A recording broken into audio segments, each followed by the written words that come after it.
জি, দেখা যাচ্ছে। আচ্ছা, আজকে আমরা সূরাতুল ফাতিহা নিয়ে আলোচনা করব। কোরআনের প্রথম সূরা।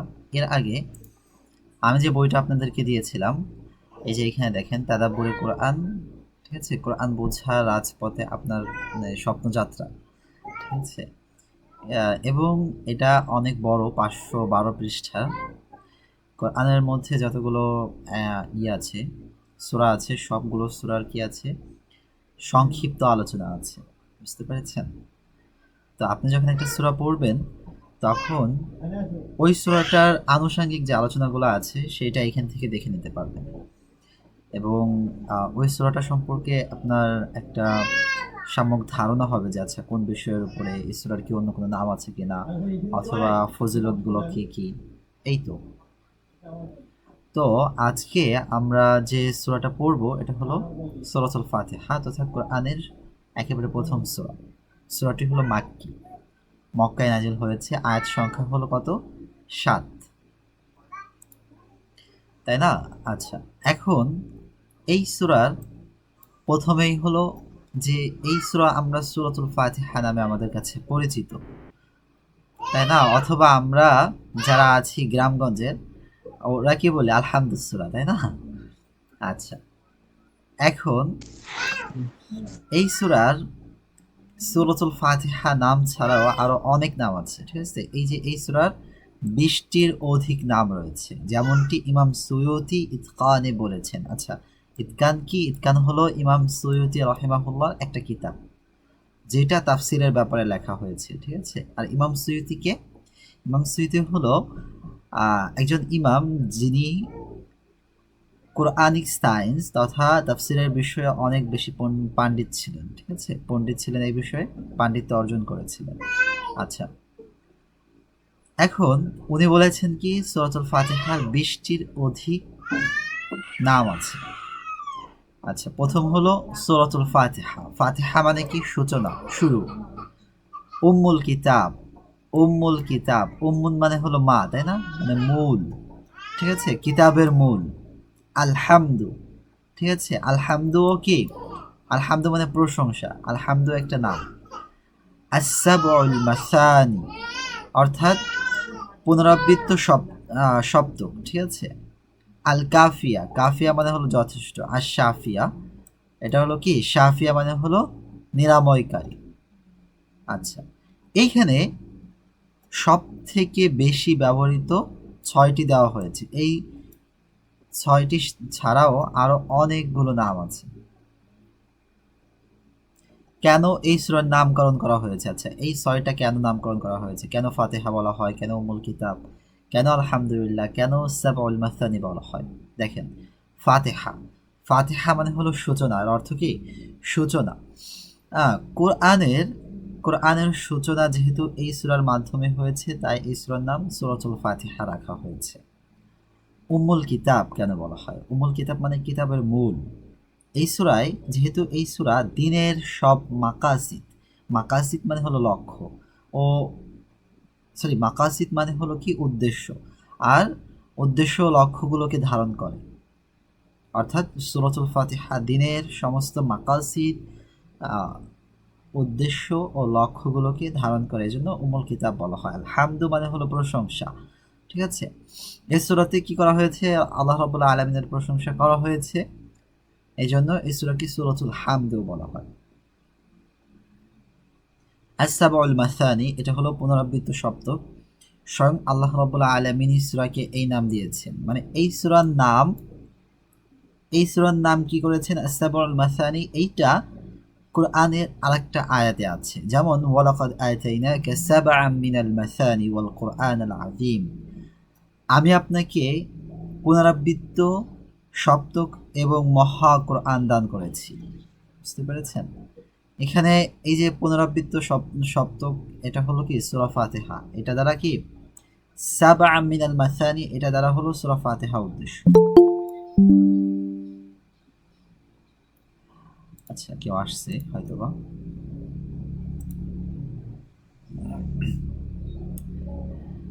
এরপরে হলো, কারণ এই সূরার আয়াত সংখ্যা 7, ঠিক আছে?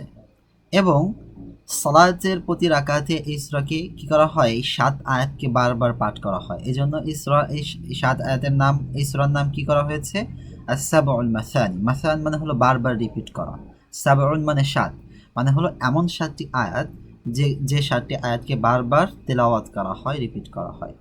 জি, আচ্ছা, এরপরে দেখেন, এটা বাদ দিলাম, সমস্যা নেই। আল কাফিয়া, কাফিয়া মানে হলো যথেষ্ট, ঠিক আছে।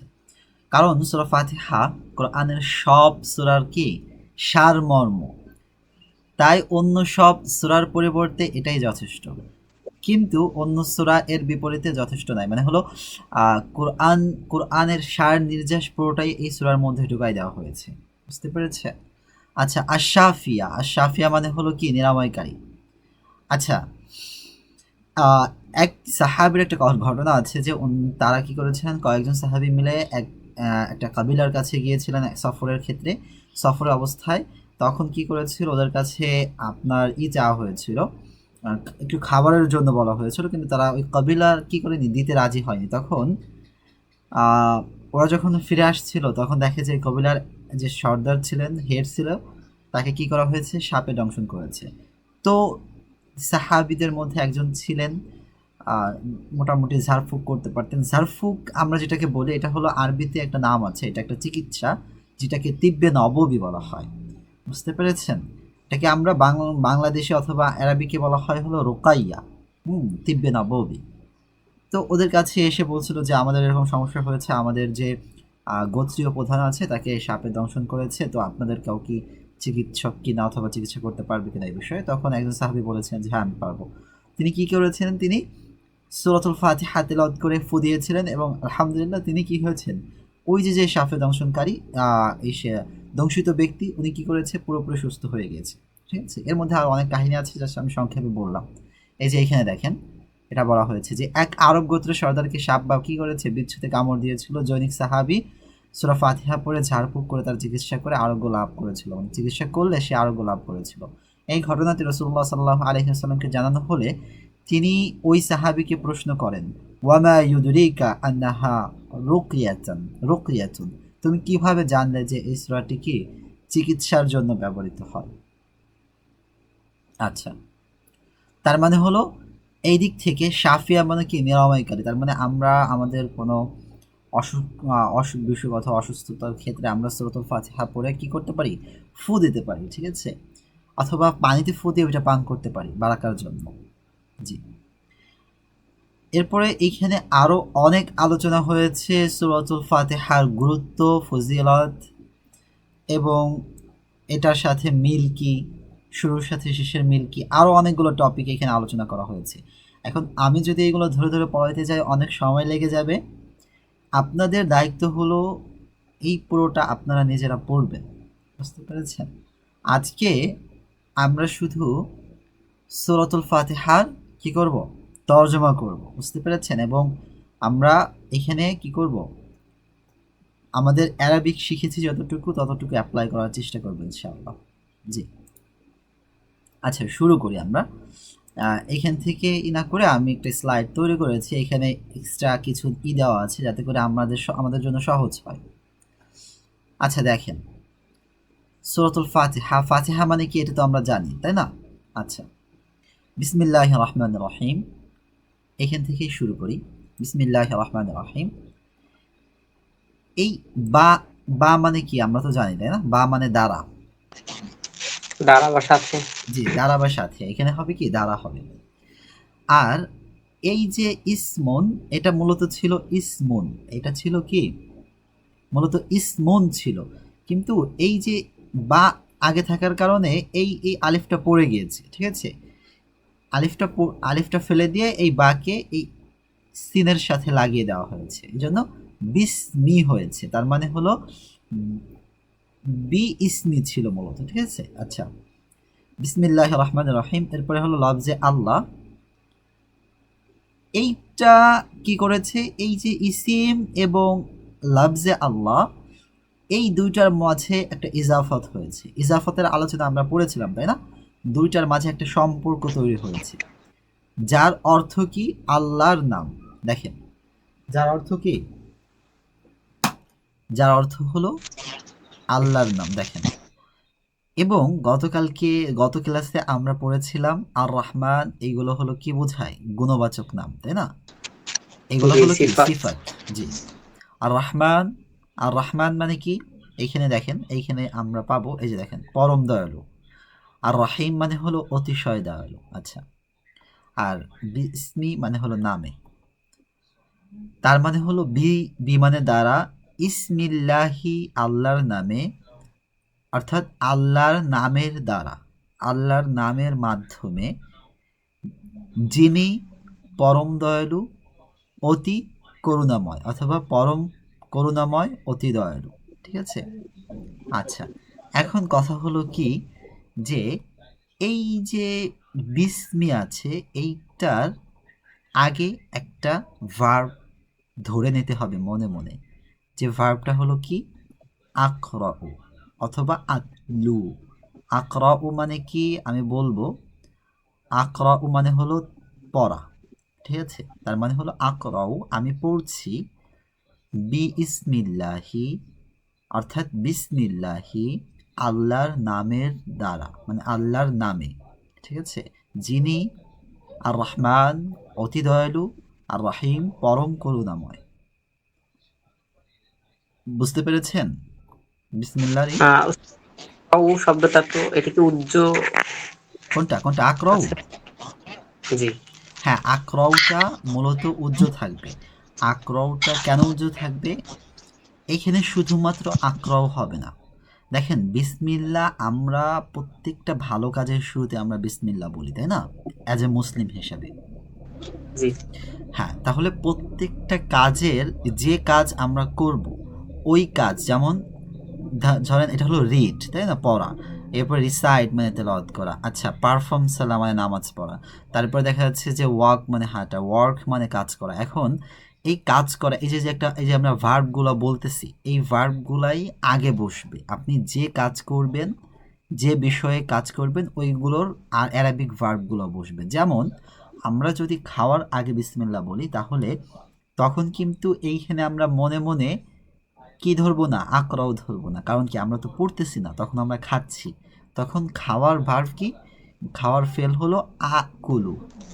আকুলু। ঠিক আছে? জি জি। আকুলু অথবা আকুলু, এরকম। ঠিক আছে? আকুলু, তখন হবে আকুলু। ঠিক আছে? আচ্ছা, বুঝতে পেরেছেন? জি এই পূর্বে, এই যে বিসমিল্লাহর পূর্বে কি থাকবে? বিসমিল্লাহর পূর্বে একটা উচ্চ ভার্ব থাকবে, যেটা অবস্থা, ক্ষেত্র অনুযায়ী চেঞ্জ হবে। বুঝতে পেরেছেন? জি বুঝতে পারছি। এটা মানে এই সব মানে মানে এটা তো সাধারণ আহ, বর্তমান বুঝাবে, ঠিক না? হ্যাঁ, আমি সাধারণ বর্তমান বোঝাবে, কারণ আপনি যা এখন ইনস্ট্যান্ট যেটা করতেছেন ওইটাই বোঝাবে। জি জি জি। আচ্ছা, এরপরে দেখেন যে আলহামদুলিল্লাহ রাব্বিল আলামিন। আলহামদু, আলহামদু মানে হলো প্রশংসা, তাই না? সমস্ত প্রশংসা আলহামদু। আচ্ছা, এরপরে লিল্লাহি, লাম মানে কি যেন পড়েছিলাম? এই লামটা হলো জন্য। ঠিক আছে? এই যে লামটা, এটার অর্থ হলো, এটা হলো কি? জন্য। এটা কি? হরফে জার, তাই না?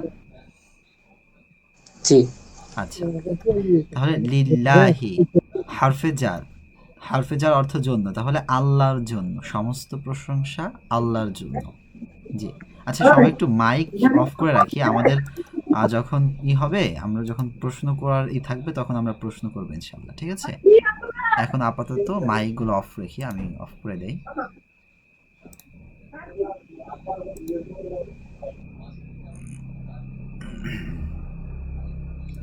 আচ্ছা, আমরা ক্লাসে ফিরে যাই। তাহলে কি হলো? আলহামদু, সমস্ত প্রশংসা, লি মানে জন্য, আল্লাহ মানে আল্লাহর, আল্লাহর জন্য। আচ্ছা, এই যে এখানে জের হলো কেন? কারণ হলো পূর্বে কি আছে? লাম আছে, তাই না? এই জন্য লিল্লাহি হয়েছে। আচ্ছা, রব্বিল আলামিন, রব্বিল আলামিন, আল্লাহর জন্য যিনি, রব, রব মানে পালনকর্তা, প্রতিপালক। আলামিন মানে আমরা পড়েছিলাম না বিশ্বজগৎ, তাই না? বিশ্বজগৎ, এই যে বিশ্বজগৎ আলামিন, এটা কি বহু বচন না এক বচন বলেন তো? বিশ্বজগৎ আলামিন, এটা হলো বহু বহু বচন। বচন। হ্যাঁ, বহু বচন। দেখেন এক বচন হলো আলামুন, আলামুন, ঠিক আছে? আলামুন। আর এইখানে আমরা কালকে পড়েছিলাম না যে কি হয়, এইটা হবে হলো, এটা হলো কি, এটা হলো পুরুষবাচক শব্দ। এইখানে যদি আমরা বহুবচন তৈরি করি তাহলে ওই রুলস অনুযায়ী হবে। রুলস অনুযায়ী হলে কি হবে, এই আলামুন মূলত ছিল, ঠিক আছে? আলামুন ছিল। এখন যেহেতু এইখানে একটা ইজাফত হয়েছে, যেমন রব্বুল আলামিন, রব্বু, এইখানে আগে রব আসার কারণে একটা ইজাফত হয়েছে, দুইটার মধ্যে একটা সম্পর্ক তৈরি হয়েছে, ঠিক আছে? এই জন্য এইখানে জের হবে, এইখানে কি হবে, জের হবে। আর ওয়াও, যদি ওয়াওয়ের পূর্বে যদি কি থাকে, জের থাকে, তখন আর ওয়াও থাকে না, তখন ওয়াওটা ইয়া হয়ে যায়। বুঝতে পেরেছেন? আচ্ছা, সমস্যা নেই জি, আপাতত। জের কারণে জ্ঞান হয়েছে। জি হ্যাঁ, জেরের কারণে ইয়া হয়েছে, ঠিক আছে? আচ্ছা, রব্বুল আলামিন, রব্বুল আলামিন, আর জি। আচ্ছা, এখন এতটুকু কি বুঝতে পেরেছেন সবাই, যে সমস্ত প্রশংসা আল্লাহর জন্য, যিনি বিশ্বজগতের প্রতিপালক, বিশ্বজগতের প্রতিপালক। এখন কথা হলো যে এই যে রব, এইটার নিচে কেন জের হলো? কারণ এতটুকু এতটুকু কি বোঝাচ্ছে জানেন? এই যে আল্লাহর গুণ বোঝাচ্ছে, আল্লাহ যে বিশ্বজাহান কন্ট্রোল করেন, বিশ্বজাহানের প্রতিপালক, এইটা বোঝাচ্ছে। বুঝতে পেরেছেন? তাহলে এইটা, এই যে এতটুকু যদি আমরা একটা গুণবাচক শব্দ ধরি, অথবা কি বল, একটা একটা পার্টস অফ সেন্টেন্স ধরি, তাহলে কি হয়, এটা এটা একটা সিফাত, এতটুকু মিলে একটা সিফাত। তাহলে সিফাত কি হয়, মাউসুফের কি করে, অনুযায়ী হয়, তাই না? মাউসুফ যেমন হবে সিফাতও তেমন হবে। তাহলে এই যে রব, এই যে আল্লাহর নিচে জের থাকার কারণে রব্বি, এইটারও জের হয়েছে, রব্বির নিচেও কি হয়েছে, জের হয়েছে। বুঝতে পেরেছেন নাকি আচ্ছা, বোঝেন নাই? জি। আচ্ছা, এরপরে আর রহমান আর রহিম, এইখানে একটা আয়াত শেষ, কিন্তু গুণবাচক নাম অথবা আল্লাহর গুণগান কিন্তু এখনো শেষ হয় নাই। আর রহমান আর রহিম, দেখেন ইন্টারেস্টিং বিষয় হলো এইখানেও কি আছে, জের আছে, দেখছেন? হ্যাঁ, তার মানে এইটাও কি, এইটার এই যে আল্লাহ, এই যে লফজে আল্লাহ, এইটার সিফাত। বুঝতে পেরেছেন? এইটার সিফাত। তার মানে হলো কি, যে সমস্ত প্রশংসা আল্লাহর জন্য, যিনি বিশ্ব জগতের প্রতিপালক, যিনি অতি দয়ালু, পরম করুণাময়। আচ্ছা, মালিকি, মালিকি, হ্যাঁ বলেন বলেন। এখানে কি যে লিল্লাহি রব্বিল আলামিন, মানে লাম জের লি, এই লি এর জন্য, মানে হরফে জারের জন্য সবগুলোতে জের এসেছে, হ্যাঁ হ্যাঁ, মানে হরফে জারের জন্য জের এসেছে। দেখেন, হরফে জারের জন্য মূলত এইটাই জের এসেছে, এইটাই। জি, লিল্লাহি হি হি, হি এসেছে। জি, হিল, হি, আল্লাহ শব্দের যে হি আছে, এইখানে কি এসেছে, এইখানে জের এসেছে। আর আর হলো কি, এই যে যে রবটা হলো একটা সিফাত। হ্যাঁ হ্যাঁ, পরবর্তী যে শব্দগুলো আছে এইগুলো হলো সিফাত। গত ক্লাসে আমরা পড়েছিলাম যে কি মাউসুফ সব ক্ষেত্রে, মানে সিফাত সব ক্ষেত্রে মাউসুফের কি করে, অনুগামী হয়। অনুগত। হ্যাঁ, অনুগত জি, হয় বা অনুগত। অনুগামী হয়, ঠিক আছে? ব্যাপারটা কি জি, বুঝতে পেরেছেন? এখানে যদি মানে এখানে চারটা আছে, চারটাই মানে জের হয়েছে, মানে যদি এমন থাকতো যে 10টা থাকতো তাহলে 10টাই হ্যাঁ মানে হ্যাঁ হ্যাঁ, জের হতো। যে 10টাই, একটা মানুষের অনেকগুলো গুণ থাকতে পারে না, আমি গতকালকে বলেছিলাম, তাই না?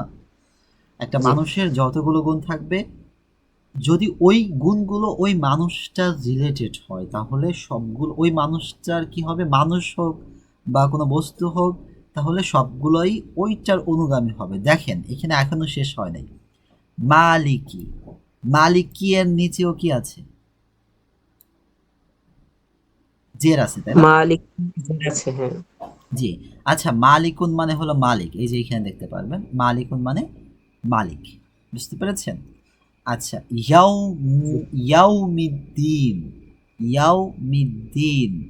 আচ্ছা, এই ইয়াউমিদ্দিন, ইয়াউমুন মানে হলো দিন, আর দিন এইটা মূলত এইটা দিনের অর্থটা এখানে হবে না। দিনের অর্থ হবে হলো হিসাব নিকাশ অথবা প্রতিদান। ঠিক আছে, এই যে দেখেন এইখানে খেয়াল করলে দেখবেন প্রতিদানের দিন, এখানে একটা ইজাফত হয়েছে, খেয়াল করেন দেখেন এখানে একটা না দুইটা ইজাফত হয়েছে, এখানে কি হয়েছে দুইটা ইজাফত হয়েছে। মালিকি ইয়াউমিদ্দিন। হ্যাঁ, মূলত ছিল হলো কি যে দিনের মালিক, ঠিক আছে? মালিকি ইয়াউম। জি, মালিকুল ইয়াউমি, কিন্তু এরপরে আরেকটা ইজাফত হয়েছে, দুইটা তিনটাও ইজাফত হতে পারে। এইটা এখানে একটা হয়েছে, এইখানে আর একটা হয়েছে, ঠিক আছে? দুইটা তিনটাও হতে পারে। আমরা দুইটা ইজাফত এখনো পড়িনি, এই জন্য আমাদের কাছে এটা একটু কঠিন মনে হবে। আমরা কেবল একটা ইজাফত পড়েছি, ঠিক আছে? আচ্ছা, তার মানে হলো অর্থ কি, এই যে দিনের অর্থ হলো প্রতিদানের, তাহলে এই এতটুকু যদি আমরা ইজাফত ধরি তাহলে এতটুকুর কি হয়, ইয়াউমুদ্দিন মানে হলো প্রতিদানের দিন, তাই না? বাংলায় তর্জমা করলে এই পাশ থেকে হবে না, ইয়াউমুন মানে দিন, ইয়াউমুন মানে হলো দিন, দিন, আর দিনের অর্থ হলো প্রতিদান, বুঝতে পেরেছেন? আরবিতে দিন হলো প্রতিদান, আবার দিনের অন্য অন্য অর্থ আছে, দিন মানে ধর্ম, হ্যাঁ, কিন্তু এইখানে অর্থ হবে প্রতিদান অথবা হিসাব নিকাশ, বুঝতে পেরেছেন? তার মানে হলো কি যে প্রতিদানের দিন, প্রতিদানের দিন এর মালিক, প্রতিদানের দিনের মালিক, তার মানে হলো কি যে সমস্ত প্রশংসা আল্লাহর জন্য, যিনি বিশ্বজাহানের প্রতিপালক, আর যিনি পরম করুণাময় অতি দয়ালু, যিনি প্রতিদান দিনের মালিক, বুঝতে পেরেছেন? এই এতটুকু এই পুরোটা মিলেও কি হয়েছে, এইটার সিফাত হয়েছে, এই যে এইটার লফজে আল্লাহ, বুঝতে পেরেছেন?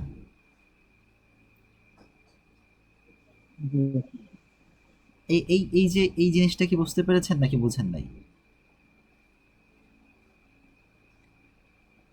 একটা একটা শব্দ, একটা শব্দই যে সিফাত হতে পারে ব্যাপারটা এরকম না, কয়েকটা শব্দ মিলেও সিফাত হতে পারে, বুঝতে পেরেছেন? যেখানে এইটা এইটা যেরকম হয়েছে, এখানে পুরো একটা আয়াত মিলে এইটার লফজে আল্লাহর, এই যে লফজে আল্লাহর এটার সিফাত হয়েছে।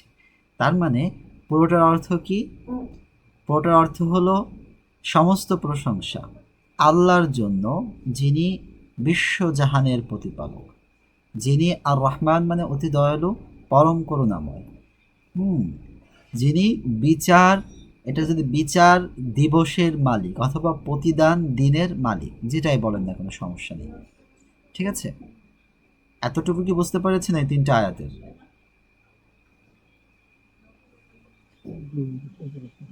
আচ্ছা, কথা কি শোনা যাচ্ছে? আমাকে কি শুনতে পারতেছেন ঠিকঠাকভাবে? আচ্ছা, তাহলে এর পরবর্তী আয়াত দেখেন, ইয়াকা। আমি সম্ভবত গত ক্লাসে না হলে এর পূর্বের ক্লাসে আমি বলেছিলাম যে এইটা দিয়ে বলেছিলাম যে না বুধু মূলত ছিল হলো না বুধুকা, না বুধু হলো একটা ফেল মানে ভার্ব, একটা ক্রিয়া, এই ক্রিয়ার অবজেক্ট হলো কা, কিন্তু মূলত কা হওয়ার কথা ছিল এই যে না বুধু কা এইখানে, কিন্তু এইটাকে এইখান থেকে কেন এইখানে আগে আনলো? কারণ হলো আমি বলেছিলাম যে অবজেক্টকে যদি ভার্বের আগে আনা হয়, হ্যাঁ, তাহলে কি হবে, তাহলে এই যে ভার্বের যে অর্থটা এইটার মধ্যেই সীমাবদ্ধ থাকবে, বুঝতে পেরেছেন? কি থাকবে, এইটার মধ্যেই সীমাবদ্ধ থাকবে। মানে হলো না বুদুকা, না বুদু মানে হলো ইবাদত করা, না বুদু মানে কি করা, ইবাদত করা, না বুদু মানে ইবাদত করা। জি, এখন এই যে যে এই অবজেক্টকে আগে আনার কারণে, অর্থাৎ কাকে আগে আনার কারণে এই ইবাদতের যে কার্যক্রম এইটা কেবলমাত্র এইটার মধ্যেই কি থাকবে, সীমাবদ্ধ থাকবে, অন্য কোথাও যাবে না। তার মানে হলো ইয়াকা মানে হলো আপনারই। আচ্ছা, কা মানে কি? কা হলো একটা জমির, তাই না? কা কি একটা দমির, যে দমিরটা কি করে, যে জমিরটা তুমি বুঝায়। এখানে তুমি মানে কে? আল্লাহ। এবারে আমরা, আল্লাহ। হ্যাঁ, এবারে আমরা সরাসরি আল্লাহর সাথে কমিউনিকেশন করতেছি। এই যে তিনটা লাইন, এই তিনটা লাইনে আমরা আল্লাহর প্রশংসা করেছি। এইবার একেবারে আমরা আল্লাহকে সম্বোধন করে কমিউনিকেশন করতেছি। দেখেন ইন্টারেস্টিং একটা বিষয়। এবং শুরুতেই আমরা বলতেছি কি, যে আমরা না বুধু মানে হলো আমরা ইবাদত করি শুধুমাত্র আপনার, মানে আমাদের ইবাদতের যে কার্যক্রমটা, আমাদের ইবাদত বলতে যা কিছু আছে সব কিছু কেবলমাত্র আপনারই জন্য। আচ্ছা, ওয়াও এবং ইয়াকা নাস্তাঈনু, এইখানেও একই রুলস কি হয়েছে, অ্যাপ্লাই হয়েছে। বুঝতে পেরেছেন? এই যে এটা আগে এসেছে, এই জন্য নাস্তাঈন মানে হলো সাহায্য চাওয়া। তার মানে হলো আমরা সাহায্য চাই কেবলমাত্র আপনার কাছে, আপনার কাছেই আমাদের আমাদের সব চাওয়া পাওয়া। বুঝতে পেরেছেন? এখন এই যে যে কমিউনিকেশন, ডাইরেক্ট কমিউনিকেশন আল্লাহর সাথে, এটা কিন্তু চলতেই থাকছে। দেখেন এর পরবর্তী আয়াতে আমরা কি বলতেছি, ইহদি, ইহদি মানে হলো আমাদেরকে দেখান। না, না একটা দমির, তাই না? এটা জমির না, প্রিপোজিশন। না হলো, সরি, প্রিপোজিশন না, এটা হলো কি, এটা হলো প্রোনাউন, তাই না? না, যেটা অর্থ হলো কি আমাদের। তার মানে ইহদিনা আমাদেরকে, আমাদেরকে দেখান। কি দেখাবে? সিরাতা, সিরাতুন মানে হলো পথ। এই যে সিরাতুন মানে পথ, আর মুস্তাকিম মানে হলো সোজা বা সরল সঠিক। এই যে সিরাতা, এটা হলো কি মাউসুফ, আর এটা হলো সিফাত। গত ক্লাসে আমরা পড়েছিলাম।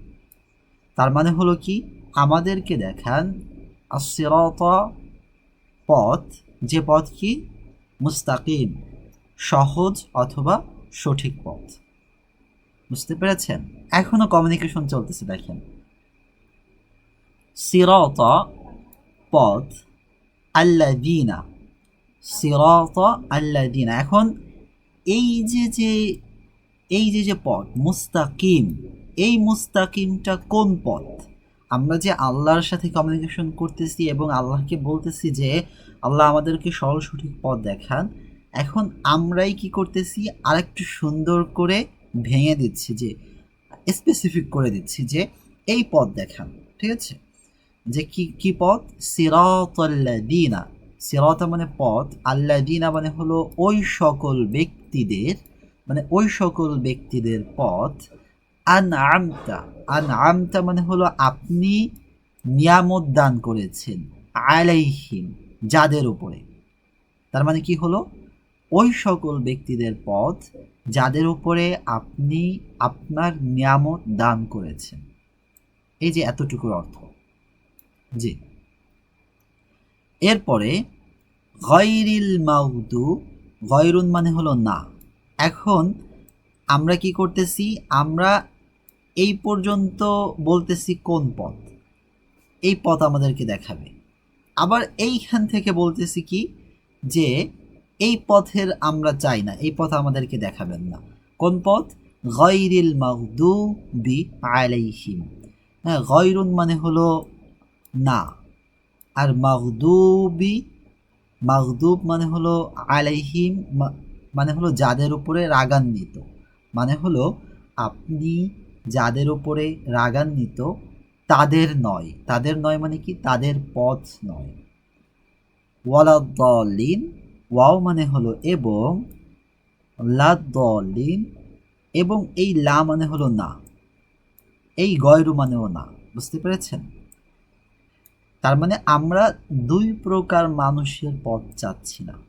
প্রথমটা কি, যাদের উপরে আপনি রাগান্বিত, আর দলিন মানে হলো পথভ্রষ্ট, যারা কি পথভ্রষ্ট। এই যে দেখেন এখানে যারা পথভ্রষ্ট, ঠিক আছে? মানে যারা পথভ্রষ্ট এবং যাদের উপরে আপনি রাগান্বিত তাদের পথ নয়। আপনি আমাদেরকে দেখাবেন কাদের পথ? যাদের উপরে আপনি নিয়ামত দান করেছেন, হ্যাঁ, তাদের পথ। এবং তাদের পথটাই হলো কি মুস্তাকিম, সোজা বা সরল পথ। এখন কিছু কিছু ক্ষেত্রে দেখা যাচ্ছে কি যে 7 আয়াত যে বলে, 7 আয়াতের ক্ষেত্রে কি করে জানেন? 7 আয়াতের ক্ষেত্রে কিছু কিছু ক্ষেত্রে এই যে এইখানে একটা আয়াত ধরে, ঠিক আছে, এই পর্যন্ত একটা আয়াত ধরে, আর এই পর্যন্ত আর একটা আয়াত ধরে, ঠিক আছে, হ্যাঁ। এবং তারা কি করে, বিসমিল্লাহকে একটা আয়াত ধরে। আমরা কিন্তু বিসমিল্লাহকে একটা আয়াত ধরি না, ঠিক আছে। বিসমিল্লাহ এক আয়াত, আর রহমান আর রাহিম 2 আয়াত, ঠিক আছে, এইভাবে এইভাবে করে করে। আচ্ছা, ওই ওই আলোচনা বাদ, হ্যাঁ। এখন এতটুকু কি বুঝেছেন যে আমাদের এই যে যে কমিউনিকেশন সূরাতুল ফাতিহার যে প্রশংসা যে বিষয়গুলো, প্রথমে আমরা কি করেছি, প্রথম তিন লাইনে কি করা হয়েছে, আল্লাহ রব্বুল আলমিনের প্রশংসা করা হয়েছে, তাই না? এরপরে এরপরের হলো কয় লাইন আছে, 4 লাইন।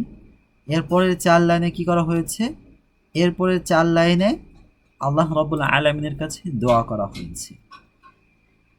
এবং এইখান থেকে ইসলামিক স্কলাররা বলেন যে দোয়া করার যে আদব, এইখান থেকে আমরা শিখতে পারি। অর্থাৎ কোনো দোয়া করতে গেলে শুরুতে আল্লাহ রাব্বুল আলামিনের প্রশংসা করব এবং রাসূলুল্লাহ সাল্লাল্লাহু আলাইহি ওয়াসাল্লামের উপরে দুরূদ পড়ে আমাদের যে হাজতগুলো আছে আমরা সেগুলো চাই। বুঝতে পেরেছেন?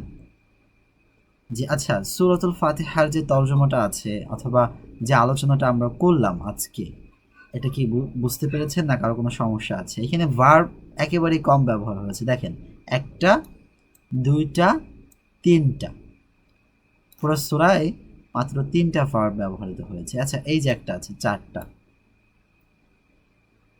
এগুলোর অর্থ আমরা যখন ভার্ব পড়বো তখন আমরা এগুলোর সাথে ভালোভাবে কানেক্টেড হতে পারবো, ঠিক আছে। তবে আজকে আমরা যতটুকু পড়লাম এইটাই কি আমাদের মোটামুটি বুঝে আসছে না বিষয়টা?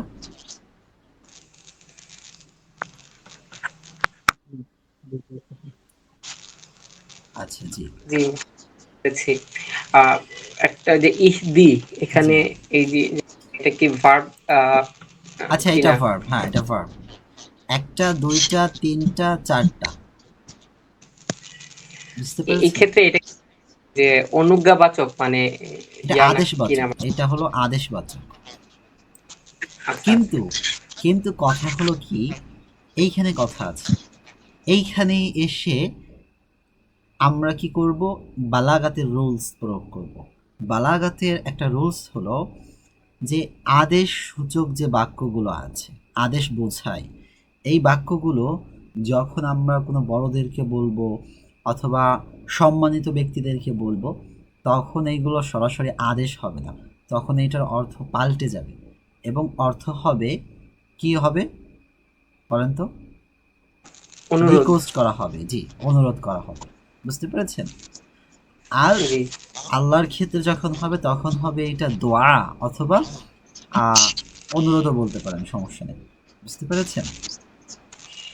জি এখন অনেকে বলবে যে আচ্ছা তুমি এখানে আল্লাহকে আদেশ করা হচ্ছে, এটা বিষয়টা কেমন দেখায়? হ্যাঁ, তখনই হলো মানে তারা হলো শুধুমাত্র উপর দিয়ে পড়ে। তারা যদি এই যে পরিবর্তন আমি বলেছিলাম, এর আগেও একটাই বলেছিলাম যে কি হয়, অনেক সময় দূরের জিনিস দিয়েও কাছের জিনিস বোঝায়। আবার অনেক সময় যেমন দেখেন, যালিকাল কিতাব লা রাইবা ফি, তাই না? এই যে এইখানে দেখেন, এইখান থেকে একটা উদাহরণ দেই তাহলে বুঝতে পারবেন। আলিফ লাম মিম যালিকাল কিতাবু লা রাইবা ফিহি। আচ্ছা, যালিকা কেন বললো? যালিকা মানে হলো ওটা, ওহা না, দূরের জিনিস বোঝায় না? জি আচ্ছা, তাহলে আমরা তো কোরআনকে পড়তেছি, কোরআন তো আমাদের একেবারে সামনে, তাই না? নাকি? জি হ্যাঁ, তাহলে এখানে তো হাদাল হাদাল কিতাবু লা রাইবা ফি এরকম এরকম ব্যবহার করার দরকার ছিল না। আমাদের আমাদের জ্ঞানে কি বলে, কমন জি সেন্স এটা আমাদের বলে না? ওটা, হ্যাঁ ওটা হইতে পারতো। জি। তাহলে এইটা কেন ব্যবহার করা হলো? কারণ হলো যে এই পুরো কোরআনটাই হলো আল্লাহ রাব্বুল আলামিনের কালাম, তাই না? আল্লাহ রাব্বুল আলামিনের কথা। আল্লাহ রাব্বুল আলামিন যেমন সম্মানিত, তার কথাও তেমনিভাবে সম্মানিত, এবং সম্মানের দিকে লক্ষ্য করে কি করা হচ্ছে, জালিকা ব্যবহার করা হয়েছে। বুঝতে পেরেছেন? জি। আচ্ছা, এই যে পার্থক্যগুলো, এগুলো আমরা যখন বালাগাতের টপিকগুলো পড়বো, অধ্যায়গুলো পড়বো, তখন এই পার্থক্যগুলো আমরা অনেক সুন্দর করে বুঝতে পারবো। এবং এইগুলো যখন বুঝতে পারবো, তখন কি হবে, কোরআনটাকে আমরা একটু ভিন্নভাবে অনুধাবন করতে পারবো। এই যে আমরা যে পড়লাম, এটা হলো একভাবে পড়া। আর আমরা যদি জানতাম যে এইটা কেন হচ্ছে, এই দিনা এটা হলো আদেশ সূচক, কিন্তু এখানে কি আসলে আদেশ হবে কিনা, এইটা আবার দালিকা, এখানে কি আসলে দালিকা কেন আসলো, হ্যাঁ, এইগুলো যখন আমরা বুঝতে পারবো, তখন দেখবেন যে আমাদের যে কোরআনের যে স্বাদ, এটা আমরা পুরোপুরি কি করতে পারবো, আস্বাদন করতে পারবো। জি, তো আজকের মতো এই পর্যন্তই। আমাদের আগামী ইসে থেকে আমি চাচ্ছি মাঝখানেও কি একটা ক্লাস নিব কিনা, যদি হয়, কারণ প্রতি শুক্রবারে হলে অনেক লং হয়ে যায়। তো আমরা হলো কি প্রতিদিন 5 লাইন করে পড়বো। হ্যাঁ, ছোট ছোট আয়াত হলে 10 লাইন, আর ছোট আয়াত না হলে 5 লাইন হতে পারে এরকম, অথবা এই 1 2 3 4 5 এরকম ভাবে পড়তে পারি। বুঝতে পেরেছেন? জি। এটা এরকম ভাবে আমরা পড়লে হবে কি, আমরা যে আরবিটা পড়তেছি, এটা প্র্যাকটিক্যালি আমরা কাজে লাগাতে পারবো। এই যে এখানে যে আমরা যে আলোচনাগুলো করলাম, এটা কিন্তু অনেকটা প্র্যাকটিক্যালি আলোচনা হয়েছে, তাই না? দেখা যাচ্ছে যে অনেক আলোচনা আমি করিনি, কারণ আপনাদের আলোচনা হয়নি, এই জন্য আমি করিনি। কিন্তু যে আলোচনাগুলো হচ্ছে, এগুলো আমরা বুঝতে পারবো ইনশাআল্লাহ।